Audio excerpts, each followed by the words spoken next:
So the last year, after just a phase, we got some time to just focus on making sure the music was right, and got to travel or knock on doors, every door in Nashville, and find songs and write songs, and got to get together with my dream producer, Michael Carter.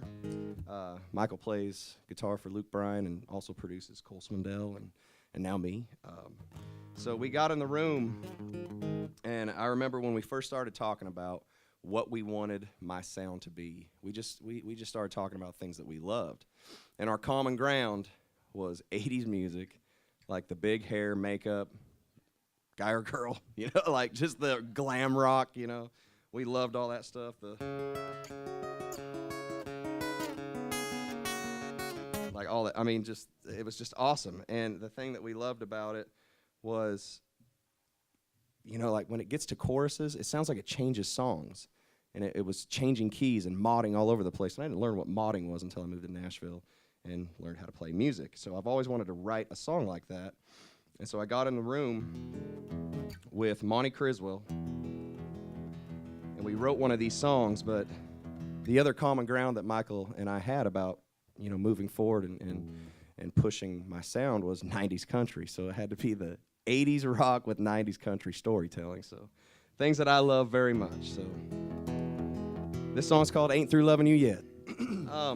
Well, yeah, a little bit of history about me. So I moved to Nashville, and for 10 years, tried to get a record deal. Just tried and tried and tried.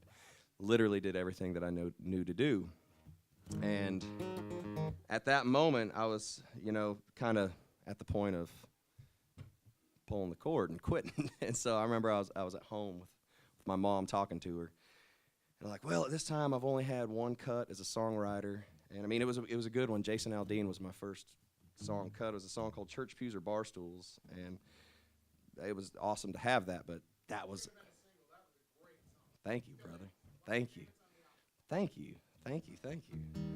So it's like, I mean, like songwriting ended up kind of becoming my, my outlet or whatever. So I'm home for Christmas talking to my mom, and I'm like, man, I don't know if this is in the cards for me.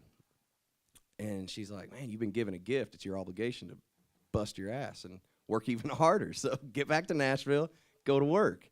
So I'm like, okay. And I remember I got back to Nashville, and literally every single week in January, I was getting a call from my publisher saying, hey, Aldean cut another one, Dustin Lynch, Parmalee, Love and Theft. Like, it was just nuts. Like, all these crazy people that I looked up to and am still a fan of were recording my songs. So I'm like, okay, I'm going to be a songwriter. This is going to be great. I love this.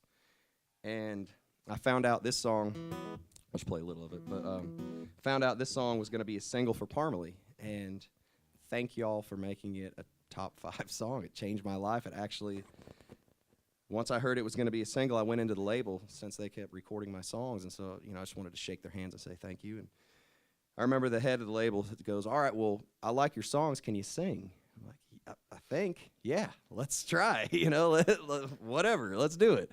So I sit down, play 3 songs, and a week later, he offered me a record deal. And so, like 3 months before that, I was almost going to quit. And it was just so crazy to how all that. Thanks, Mom. Exactly. Because, yeah, I mean, she knew, man.